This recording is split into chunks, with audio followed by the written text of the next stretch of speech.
Muy buenos días. Hoy es un día complicado, difícil. Creo que nunca habíamos tenido días más difíciles en el instituto que este día, porque pues nos dolemos juntamente con Horacio y Claudia. Sin embargo, sabemos que solo Dios puede consolar sus corazones, pero sé cómo nos encontramos todos con el corazón partido. Y quisiera comenzar orando por ellos, pero antes de orar por ellos quiero leer una porción de la Escritura, Salmo 139, que dice de la siguiente manera: Oh Jehová, tú me has examinado y conocido, tú has conocido mi sentarme y mi levantarme, has entendido desde lejos mis pensamientos, has escudriñado mi andar y mi reposo, y todos mis caminos te son conocidos, pues aún no está la palabra en mi lengua, y he aquí, oh Jehová, tú la sabes toda. Detrás y delante me rodeaste, y sobre mí pusiste tu mano. Tal conocimiento es demasiado maravilloso para mí. Alto es, no lo puedo comprender. ¿A dónde me iré de tu espíritu? ¿Y a dónde huiré de tu presencia? Si subiera a los cielos, allí estás tú. Y si en el Seol hiciere mi estrado, he aquí allí tú estás. Si tomare las alas del alba y habitar en el extremo del mar, aún allí me guiará tu mano, y me aseará tu diestra. Si dijere ciertamente las tinieblas me encubrirán, aún la noche resplandecerá alrededor de mí, aún las tinieblas no encubren de ti, y la noche resplandece como el día. Lo mismo te son las tinieblas que la luz. Porque tú formaste mis entrañas, tú me hiciste en el vientre de mi madre. Te alabaré porque formidables, maravillosas son tus obras. Estoy maravillado, y mi alma lo sabe muy bien.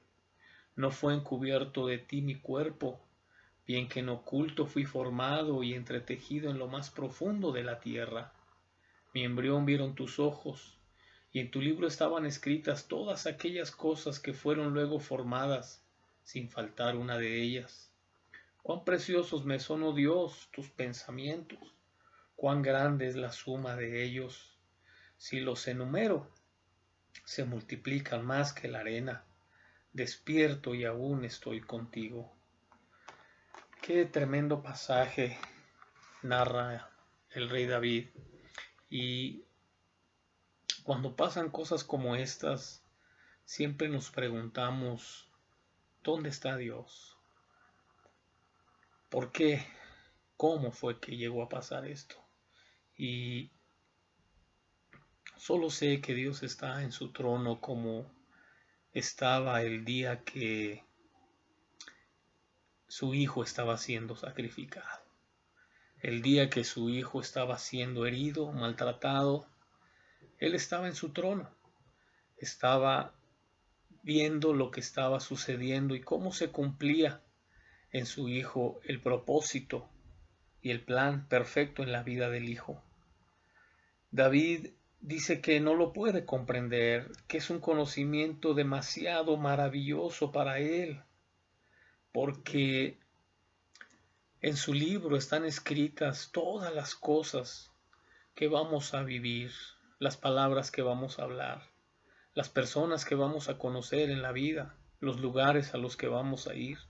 Todo está en su libro escrito, pero no lo alcanzamos a entender, es demasiado para nosotros. Pero sí podemos creer que Él tiene un libro escrito de cada uno de nosotros. Y cuando enfrentamos algo así, solamente nos queda agradecer, solamente nos queda tener la actitud que la palabra de Dios dice que debemos tener, dar gracias a Dios en todo, porque esa es la voluntad de Dios agradable y perfecta. Y hoy nos toca dar gracias por algo que es muy doloroso, muy difícil, pero sabemos que es la forma como Dios se glorifica. Oremos y demos gracias por todo esto y vamos a orar por Horacio y Claudia, su esposa. Padre, en esta mañana te damos gracias por la vida de Horacio, por la vida de Claudia.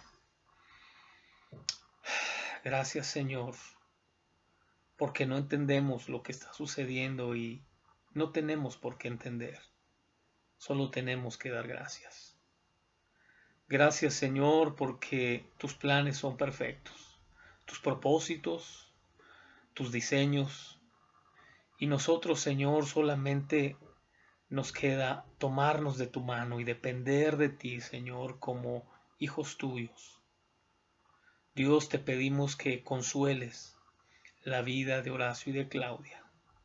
Sabemos, Señor, que para ti todas las vidas son largas y todas las muertes oportunas, que nadie vive ni un día más ni un día menos del que debe vivir, que para ti, Señor, todas nuestras vidas son largas. Ayúdanos a ver la vida así, Señor, como tú la ves. Consuela, Señor, a Horacio, consuela a su esposa, en el nombre de Jesús. Ayúdanos con la clase de hoy, Señor, te lo pedimos, en el nombre de Cristo. Amén. Amén. Pues vamos a intentar seguir, jóvenes, con la clase de hoy. Y hemos estado hablando sobre la imposición de manos. Prácticamente ya estamos terminando este punto. Sin embargo, es necesario tocar algunos puntos en los que nos quedamos para que lo podamos comprender todavía mejor. Estuvimos viendo qué es la imposición de manos, quién puede imponer las manos la semana pasada y quién no puede imponer. ¿Por qué la Escritura nos sugiere que no cualquiera imponga manos? No porque trate de atemorizarnos o de preocuparnos, sino trata de prevernos, trata de ponernos alerta de cosas que suceden solo por el hecho.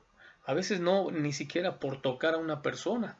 Yo creo que a ustedes les ha sucedido convivir con una persona, a veces te hace ser así. Cuando tú convives con una persona ordenada, disciplinada, a veces te orilla que tú seas más ordenado sin que te lo diga. Simplemente ves que tiene una forma de vida que contagia. Contagia porque la gente ordenada, disciplinada, siempre tiene más resultados en su vida. Y la gente que es amargada, que es agresiva, violenta, pendenciera, altanera, también te contagia. A veces estás tranquilo y la persona con la que convives o compartes algún espacio, alguna actividad, está enojada, molesta, y sin que te des cuenta empiezas a estar tú molesto. Imagínate que si solamente con convivir te contaminas, con convivir te contagias de ese espíritu en el que se mueve la persona, ¿cuánto más? ¿Cuánto más si te impone manos? ¿Cuánto más si es al revés? Si somos nosotros los que imponemos las manos sobre ellos. Entonces, esto es el riesgo de no saber lo que hay en todo este escenario de imponer manos en esta doctrina bíblica, pero que también debemos conocer para poder tener los mejores resultados de esta doctrina. Entonces, ¿quién no puede imponer manos? Job, capítulo 4, verso 3, vimos lo que dice la Escritura. He aquí tú has exhortado a muchos y las manos débiles has fortalecido. Y esas manos débiles de las que nos habla Job son las manos que transmiten debilidad. Cuando impone uno manos, eso transmite. No, si no has tenido la experiencia de orar por un enfermo y que el enfermo se fortalezca, se anime, se recupere, se levante su ánimo. Si no has tenido esa experiencia, como te dije en la clase pasada, intenta hacerlo. Intenta orar por una persona enferma, impon manos sobre ella y vas a ver cómo hay una fuerza que llega a ellos, una motivación, un ánimo, solo por imponer tus manos sobre ellos. Así como como reciben vigor, fortaleza, reciben el fuego del Espíritu Santo para animarse, fortalecerse, así también reciben la debilidad, el desánimo, el desaliento y la falta de motivación, la falta de fuerzas por alguien que ore así. Es como si tú permitieras que un enfermo que está en la cama, débil, en una condición muy precaria de salud, frágil, orara por ti, te impusiera manos. Estoy seguro que tú te vas a sentir mal, a lo mejor ni lo permitirías siquiera. Pero esto es a lo que voy. Job nos está describiendo una condición de manos débiles, una condición que tenemos que considerar para que cuando nosotros lo hagamos especialmente, podamos ver ese resultado de fortalecer, de que sea realmente la imposición de manos una bendición para la persona y no se sienta peor. Ahora, en el inciso B de Hechos 12:7 dice, y he aquí se le apareció un ángel del Señor y una luz brilló en la celda y el ángel tocó a Pedro en el costado y lo despertó diciendo, levántate pronto, y las cadenas cayeron de sus manos.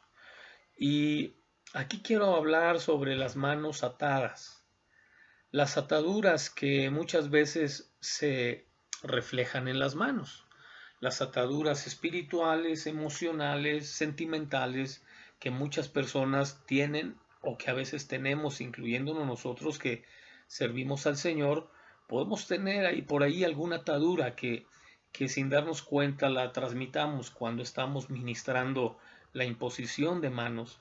Y esa clase de ataduras muchas veces no se refleja momentáneamente porque es más espiritual, es más emocional, pero en algún momento las personas pueden sentirse en esa condición. Me ha tocado por personas que me han dicho, pastor, yo no tenía miedo. Cuando oraron por mí, me impusieron miedo, me impusieron manos, perdón, comencé a sentir miedo. ¿Cómo? ¿Cómo una atadura de miedo comenzó a atar sus manos, atar sus emociones, sus sentimientos? Entonces, sí sucede esto también. Por eso es que tenemos que tener el cuidado de cuando nos imponen manos o las imponemos, que no sean manos que estén atadas a cosas que después nos hagan sentir incómodos. Inciso C. El inciso C nos dice en Isaías 1:15, y cuando extendáis vuestras manos, esconderé mis ojos de vosotros, si aunque multipliques las oraciones, no escucharé. Vuestras manos están llenas de sangre. Las manos llenas de sangre, en algún momento se los comenté, que no se refiere al hecho de haber asesinado físicamente a alguien, porque la escritura dice que no necesariamente matar físicamente es cometer un crimen. Dice cualquiera que se enoja contra su hermano es culpable de muerte. Entonces puede uno tener sus manos llenas de sangre por desear la muerte de alguien, por desear que alguien le vaya mal.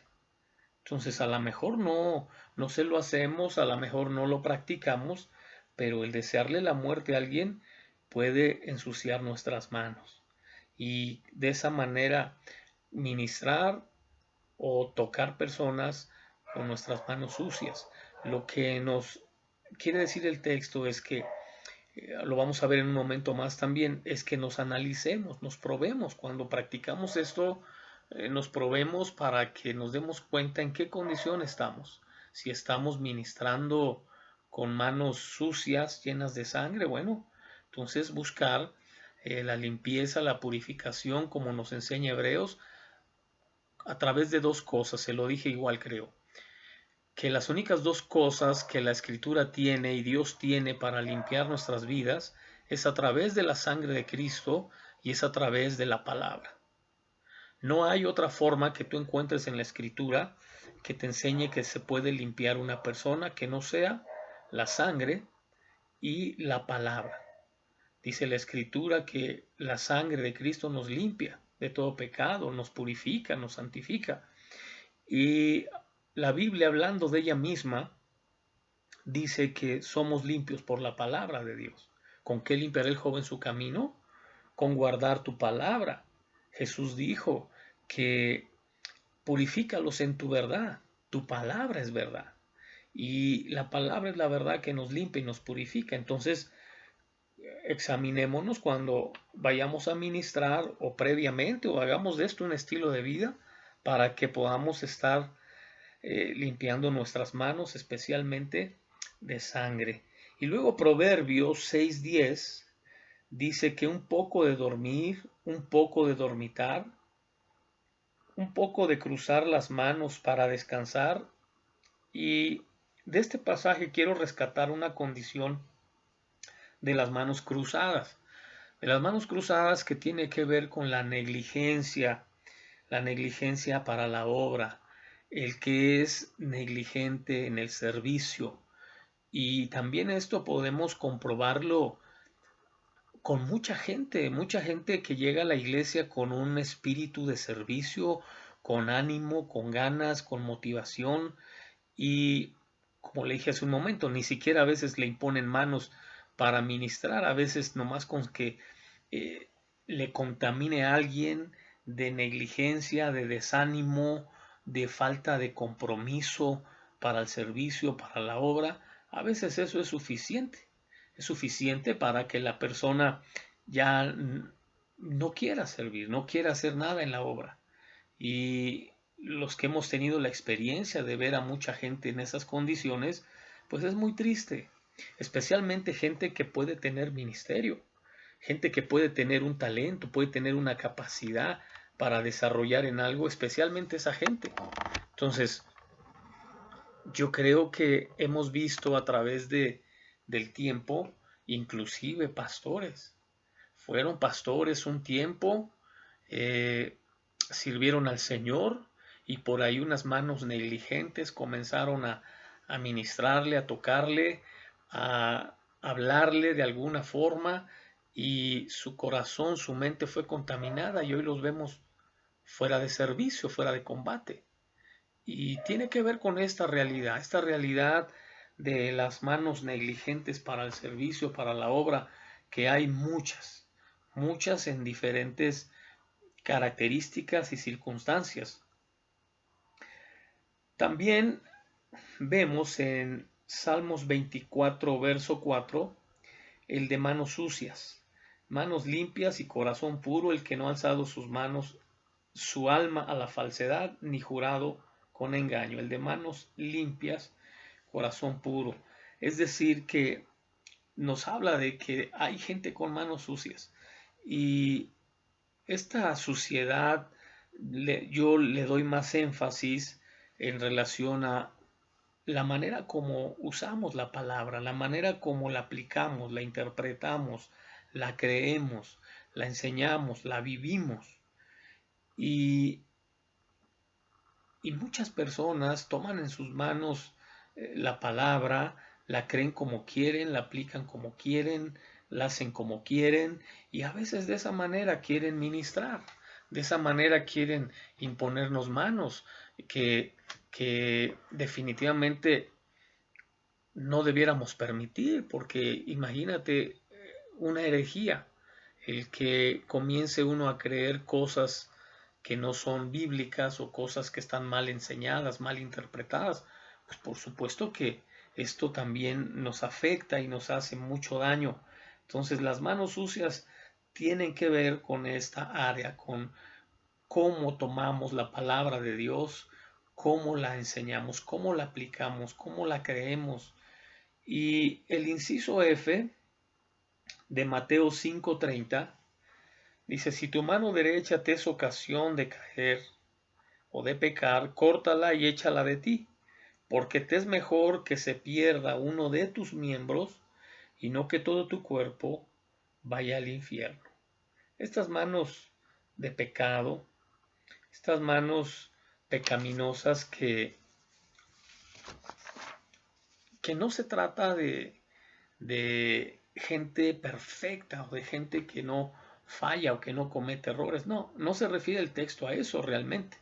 El texto se está refiriendo a el vivir en el pecado, no al cometer un pecado o practicar un pecado, porque el practicar o cometer un pecado de alguna manera es normal, de alguna manera es, no quiero decir que sea común o tenga que ser así, porque la meta es no hacer nunca ninguna clase de pecado, pero inevitablemente nos encontramos en situaciones donde una mala palabra, una mala actitud, un mal comportamiento surgen. Entonces, no se refiere a manos pecaminosas de un error o de una equivocación, se refiere a manos pecaminosas de una condición. ¿Se acuerdan cuando estudiamos la doctrina del pecado que les dije que amartima no es el hecho de cometer pecado, no es lo que yo hago, sino lo que yo soy. Entonces lo que somos es lo que finalmente debemos evitar cuando vamos a imponer manos. Nosotros sabemos si vivimos de una manera pecaminosa o estamos buscando la manera de agradar al Señor, de hacer su voluntad, de vivir a la expectativa y a la altura que Él ha puesto para cada uno de nosotros, y que por alguna razón pudiera pasar algo en nuestra vida. Bueno, abogado tenemos para con el Padre, a Jesucristo el justo, limpiarnos con la palabra, como dijimos, con la sangre de Cristo y ministrar. Pero vivir en pecado es muy diferente. Muy diferente. La gente que vive en pecado, no creo que ellos deben imponer manos.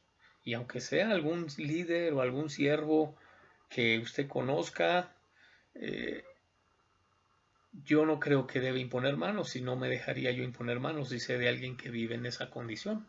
Entonces, a eso se refiere con las manos pecaminosas. Y por último, en el inciso G de 1 de Timoteo 2:8, por consiguiente quiero que en todo lugar los hombres oren levantando manos santas, sin ira ni discusiones, las manos con ira y contienda. También son manos sucias las que están llenas de contención, llenas de ira, y, y así la gente ministra, así la gente pleitista, altanera, grosera, se le hace fácil ministrar. Y a veces yo le he dicho a usted, a veces no es el problema del que ministra, es del que se deja ministrar, porque cuando usted sabe que hay problemas de todos nos enojamos, pero ya cuando hay una conducta iracunda, entonces sí tiene uno que detenerse y buscar la manera de que no nos impongan manos estando en esa condición, y nosotros también, porque cuando nosotros nos damos cuenta que tenemos conductas de ese tipo y con facilidad imponemos manos, no dimensionamos que esa emoción, ese sentimiento, los esotéricos y espiritistas dicen que se pasa la mala vibra. Eso no dice la Biblia, pero sí dice que son espíritus. Que son espíritus, o es un espíritu de contienda, un espíritu de ira, de enojo, que se puede transmitir.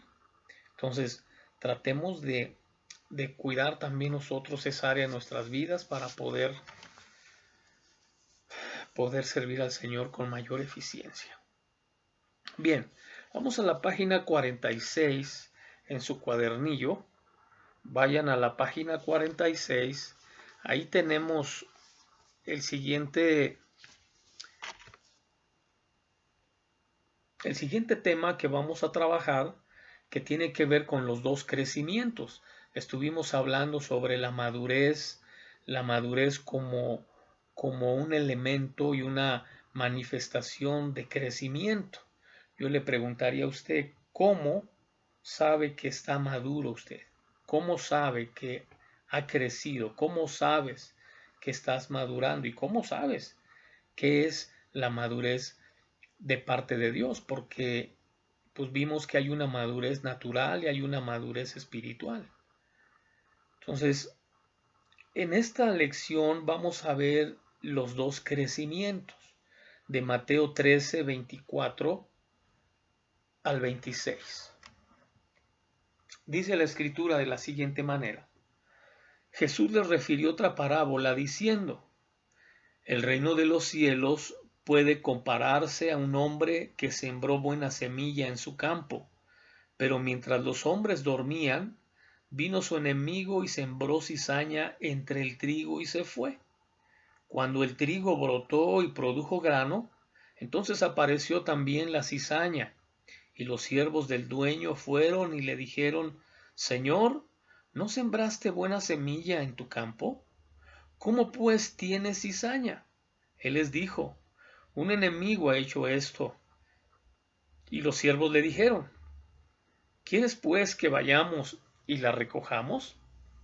Pero él dijo: no, no sea que al recoger la cizaña arranquéis el trigo juntamente con ella. Miren nada más, qué tremenda lección nos está dando el Señor Jesús aquí. Una lección poderosa con unos principios maravillosos que vamos a rescatar de ella. ¿Por qué? Porque aquí es donde tú te das cuenta cómo es que el crecimiento,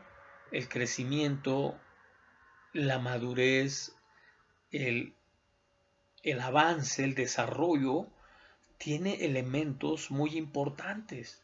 El primero que tú puedes ver aquí es el que Dios no diseñó nada para que se quedara estático, para que se quedara en una temporada, para que se quedara en un tiempo. Todo lo que Dios diseñó, lo diseñó para que viviera en diferentes etapas. Ese yo creo que es uno de los problemas que tenemos nosotros porque nos acostumbramos muy rápido a una etapa de nuestra vida, a una temporada, un tiempo. Pensamos que nos vamos a quedar ahí o que esa circunstancia, esa persona se va a quedar permanentemente ahí. Cuando vas a la escritura y ves que no, que Dios nunca diseñó algo para que viviera toda su vida en una etapa, en una temporada. Toda la creación, por ejemplo, toda la creación funciona así, en etapas diferentes. Por eso en el texto, cuando los discípulos le dicen al Señor Jesús, ¿quieres pues que vayamos y quitemos y recojamos la cizaña? La respuesta del Señor es no. ¿Por qué? No, porque hay un tiempo. Está en el tiempo en el que tú no distingues la cizaña del trigo. En ese tiempo, en esa etapa, temporada en la que no se distinguen, pues está el riesgo, dice el Señor, de que puedas arrancar el trigo de la cizaña. Entonces, ve cómo aún la mala hierba aún tiene etapas, tiene tiempos. Imagínate que si la cizaña tiene etapas y tiene tiempos, ¿cuánto más? ¿Cuánto más las cosas buenas de Dios? ¿Cuánto más las cosas positivas de Dios tienen tiempo, tienen temporadas? Dios diseñó así todo por varias razones, porque primero, ¿cómo tú vas a ver el progreso o cómo vas a ver el avance o el crecimiento si no es a través de que Dios diseñara todas las cosas para que vivieran en etapas diferentes y para que no se quedaran en una sola etapa? O sea, nosotros no podemos quedarnos en una sola etapa. No fuimos diseñados para eso. ¿Por qué? Porque no podríamos ver el progreso, porque no podríamos ver el avance. Entonces, es fundamental que entendamos este punto porque así es como Dios diseñó la vida y diseñó el mundo. Ahora, hay una segunda razón por la cual todo fue diseñado para que no viviera en una sola etapa, sino en diferentes etapas. La segunda razón es porque el, el crecimiento, cuando comienza a darse, siempre va dejando cosas atrás. Y tú te das cuenta del crecimiento que estás teniendo cuando te das cuenta que vas dejando cosas atrás. En algún momento les di el ejemplo de los niños, ¿no? Los niños cuando están creciendo, a veces nosotros como papás no lo notamos por la convivencia continua que tenemos, en lo que nos damos cuenta es que ya no les quedan los zapatos, o el pantalón, o la ropa, y ahí nos damos cuenta, están creciendo, se está dando un crecimiento en ellos exponencial que posiblemente la forma de evidenciarlo es que van a dejar cosas atrás, cosas atrás. Pablo le dice eso a los corintios. Cuando era niño, hablaba como niño, vestía como niño, vivía como niño, me conducía como niño, mas cuando ya fui grande, dejé las cosas que eran de niño. Entonces, está hablando de que el crecimiento tiene otro elemento fundamental que es que vas dejando cosas atrás. Entonces, debiéramos preguntarnos ahorita que estamos introduciéndonos a estos dos crecimientos, preguntarnos, ¿qué estoy dejando atrás? ¿Qué se ha quedado atrás de mi vida?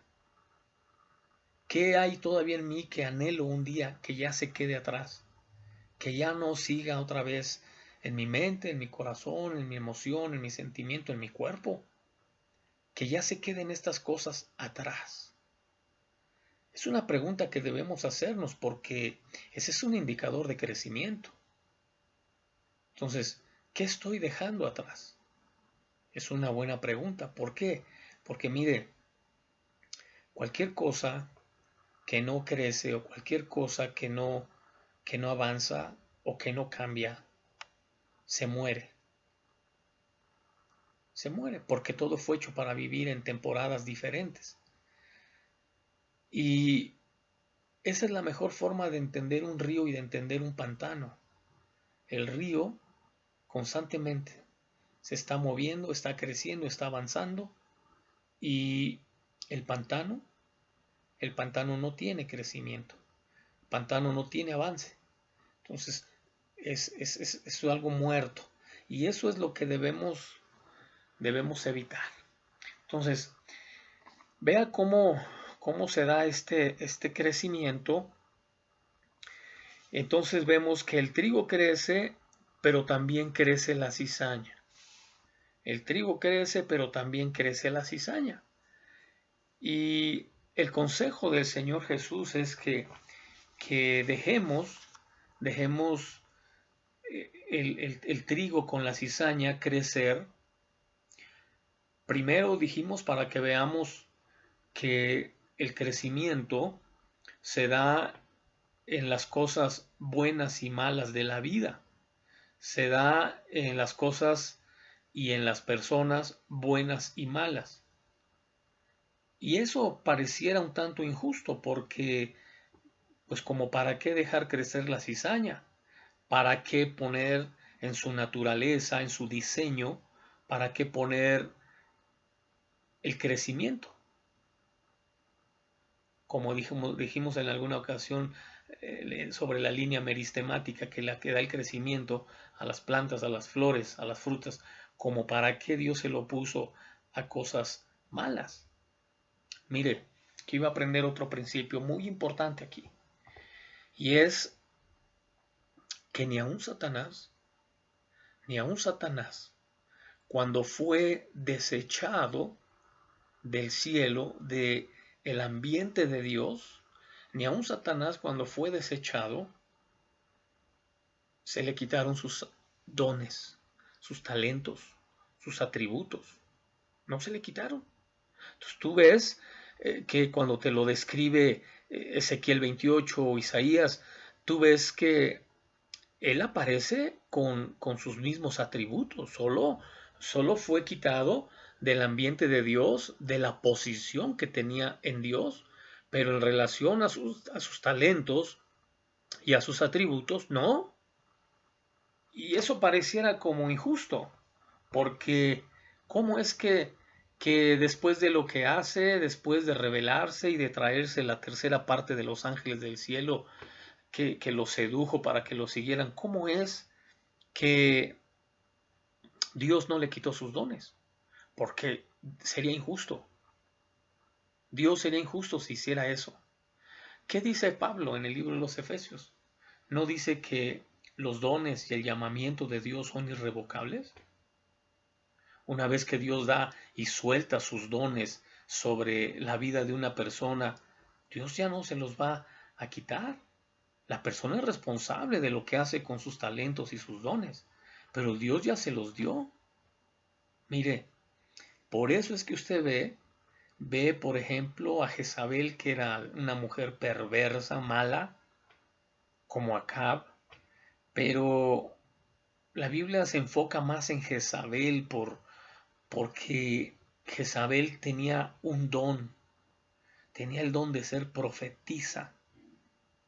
Entonces, imagínate, una mujer, con todo respeto a las mujeres, una mujer desubicada, una mujer con un comportamiento horrible, espantoso, diabólico, y profetizaba. Y tú dices, bueno, ¿cómo, cómo Dios le dejó el don de la profecía si esta mujer tiene comportamientos tan malvados, tan perversos? ¿Por qué Dios le dejó ese don? ¿Por qué lo mismo que hizo con Satanás? Tan es así que tú ves a Satanás, por ejemplo, en Apocalipsis, o lo ves descrito por los apóstoles, lo sigues viendo como un ángel de luz. Eso significa Lucifer, un portador de luz o un mensajero de luz o alguien que tiene luz. Eso significa Lucifer. No, Pedro dice que se viste como ángel de luz, se presenta como un ángel de luz. ¿Por qué no perdió esa cualidad? Y lo ves en Apocalipsis con todas las cualidades de hacer descender fuego del cielo, de hacer milagros, de hacer que una estatua hable, de hacer muchas cosas sobrenaturales. ¿Por qué no le quitó Dios esas cualidades o virtudes que tenía? Entonces, de eso somos responsables nosotros, de lo que Dios nos ha dado y de cómo lo administramos y de cómo lo hacemos crecer o decrecer o qué tipo de fruto va a dar el don que tenemos, porque como estamos viendo, crecen juntos. Y Dios dentro de ellos puso, puso este crecimiento. Entonces, la cizaña será una mala hierba y habrá muchas malas hierbas que estarán creciendo todo el tiempo, todo el tiempo. Lo que tenemos que hacer nosotros, dijimos, es aprender de esto, porque esta es la lección del pasaje que el Señor Jesús le está dando a los discípulos, es esta. Es que Dios todo lo diseñó para que viviera en diferentes etapas, en diferentes tiempos y no en un solo tiempo. Entonces, no veamos la vida así, como que todo es pertinente a una etapa, a una página de nuestra vida, a un momento. Hay gente que su vida así la vive. Se quedó estancado en una etapa, en una página, en una canción de su vida, en un capítulo, y no creció nunca. Y todo el tiempo se la vive recordando esa etapa, ese momento, ese capítulo, y no crece. Entonces, aquí estamos aprendiendo la importancia del crecimiento que es de Dios y que está de alguna manera en nosotros de forma intrínseca. Dios lo puso en nosotros, pero espera que ese crecimiento, por supuesto, sea para bien, que ese crecimiento dé fruto digno de arrepentimiento, que ese crecimiento de los frutos de los que hablamos cuando estuvimos hablando acerca de la madurez. Bien, ahora, dentro de esta forma, de esta enseñanza que el Señor está dándole a sus discípulos, esta forma de mostrarles estos principios, usa una historia, usa una parábola para que ellos puedan no solamente entender de una manera gráfica, de una manera ilustrativa, entender un principio espiritual o varios principios espirituales, sino sobre todo para que ellos se puedan probar, para que ellos se puedan examinar, para que ellos puedan ver si son trigo o son cizaña, o si están creciendo al lado de una cizaña o al lado de un trigo, que ellos puedan examinarse y probarse. Entonces, tú ves en la escritura que en Filipenses capítulo 1, verso 10, tú ves que el apóstol Pablo habla de aprobar o de probar o de examinar, que es la misma palabra que encuentras en Primera de Corintios capítulo 11. Primera de Corintios 11, cuando el apóstol Pablo dice, examínese cada uno a sí mismo. Está hablando de la cena del Señor, pero habla de examinarnos. Y en Gálatas el apóstol Pablo habla de que va a ser probada nuestra obra. Si fue heno, madera, hojarasca, va a ser probada. Entonces, la escritura nos habla constantemente de una prueba, de examinarse, de ser aprobados. Y lo que en esta historia el Señor siempre pretende con sus discípulos es que tomen la enseñanza, la apliquen a sus vidas y vean ellos cómo están, vean su condición. Por eso el Señor les dice, ¿saben qué? No, dejen que crezca el trigo con la cizaña. Para empezar, a ellos no les correspondía hacer la separación. Quien hace la separación es Dios. Tú no haces la separación de quién es trigo, quién es cizaña, pero sí lo sabes, y sí lo aprendes, y sí lo puedes discernir, y sí lo puedes probar. Pero eso no quiere decir que tú vas a separar a los cabritos de las ovejas. Eso lo va a hacer el Señor. Pero sí te ayuda para que tú aprendas a conducirte. ¿Qué voy a hacer en este ambiente, con este tipo de persona, en este lugar, en esta etapa? ¿Qué voy a hacer si mi escenario, mi entorno es de cizaña? Bueno, por lo menos que lo conozca y aprenda también a separar y a marcar mi línea. Entonces, la palabra que usa la escritura para examinar y para probar es la palabra dokimazo. Dokimazo quiere decir probar o examinar. ¿Qué es lo que vamos a probar? ¿Qué es lo que vamos a examinar? ¿Por qué Pablo dice examínate a ti mismo? Pablo le escribe también a Timoteo y le dice ten cuidado de ti mismo y de la doctrina, pues haciendo esto te salvarás a ti mismo y a los que te oyeren. Entonces, el énfasis sobre examinarnos y probarnos es dokimazo, que quiere decir que tenemos que ser probados para que salga lo mejor o lo excelente, probando para lo excelente, para lo mejor. Para eso es la examinación o la prueba, para que podamos sacar lo mejor o lo excelente. Es lo que el Señor también a los discípulos está explicando ahí. Ahora, ¿por qué dice Gálatas 6:4? Déjenme buscar Gálatas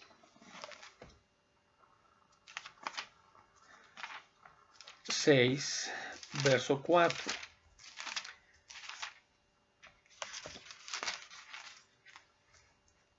Así que cada uno someta a prueba su propia obra, y entonces tendrá motivo de gloriarse solo respecto de sí mismo y no en otro. Es decir, que es la palabra dokimazo, cuando dice que someta a prueba su propia obra o su propia vida. Es dokimazo, que es probarte a ti mismo para que puedas comprobar lo que has crecido, lo que has avanzado, o si estás estancado, o si te has quedado atrás en el pasado, o si lo que has estado recibiendo no ha producido el suficiente fruto en ti.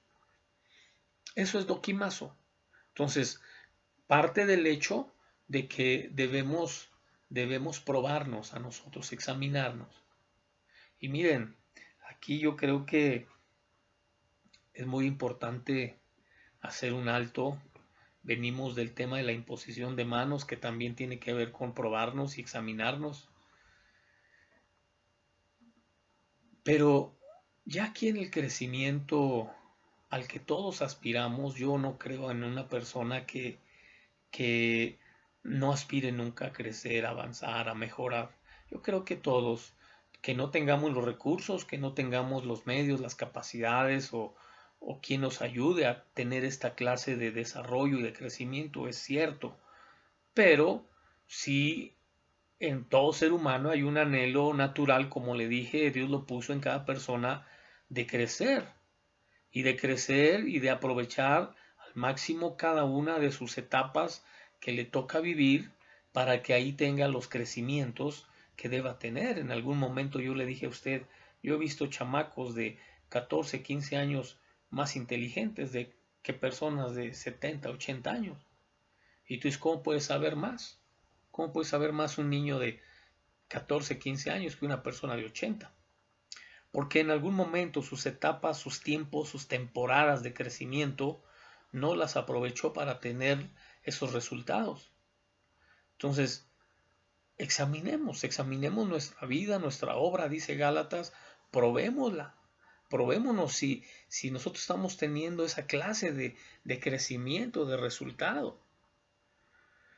Uno más, primera de Pedro 1:7, dice que se examina o se prueba la fe también. Examinamos o probamos nuestra fe. ¿Cómo es esto? ¿Cómo es esto? Miren, cuando el Señor Jesús sanó a aquella mujer que el Señor Jesús le dijo, mujer, grande es tu fe. ¿Por qué el Señor Jesús no dijo, mujer, grande es mi poder? ¿Por qué el Señor Jesús no dijo, yo me dedico a hacer milagros? Todo el tiempo puedo hacer milagros y nomás estaba esperando que vinieras para hacerte un milagro. ¿Por qué no dijo eso? Dijo, mujer, grande es tu fe. Y a la mayoría, conforme tu fe se ha hecho, no decía, conforme a mi poder se ha hecho, conforme a mi unción, que ahora es muy común, porque no conocen la palabra ni la gente ni los que la ministran. Pero el Señor Jesús no dijo, conforme a mi unción o mi poder se ha hecho. No, ¿sabes qué decía? Conforme a tu fe se ha hecho. O hombre de mucha fe, o hombre de poca fe, o mujer grande es tu fe, o mujer perfecta fe tienes tú. Y esa clase de declaraciones en las que el Señor Jesús hacía alusión no a su poder, porque bien lo podía hacer, podía atribuirse él totalmente los milagros a su persona al 100%, lo buscaban a él para eso, y hacía los milagros. Sin embargo, él hacía énfasis en esa verdad. Mujer, hombre, grande es tu fe. Conforme a tu fe se ha hecho, no conforme a mi poder. Le estoy haciendo énfasis en esto porque cuando la escritura te habla de examinar la fe, de probar la fe, es fundamental que, que le demos esa importancia a la fe que hay en nosotros, pero no en el contexto de una fe como una declaración de salvación o como un mero credo. No, una fe activa, una fe viva, una fe que se practica y que se ejerce sobre nuestras vidas y sobre los diferentes escenarios donde Dios nos permite servir. Entonces, los diferentes tipos de fe y también de niveles de fe que tú ves en la Escritura son para examinarnos, para probarnos. Cuando te habla de poca fe, de grande fe y de perfecta fe, es para que nosotros probemos nuestra fe con esa fe. Los diferentes niveles, como el grano de mostaza, como la montaña que se mueve por causa de él, los diferentes niveles de fe para hablarle, hablarle a los vientos y que obedezcan a las cosas inanimadas. Eso solo es para que, son enseñanzas por supuesto, pero para que nosotros nos examinemos a nosotros mismos y nos probemos a nosotros. Bien, voy a dejarlo aquí, dokimazo. Dokimazo es examinar, probar y aprobar, y vamos a estar meditando en esto la próxima clase. Me faltan varios puntos que tienen que ver con este crecimiento que tiene que ser probado. Inevitablemente tiene que ser examinado. Dios me los bendiga. Nos vemos de hoy en 8.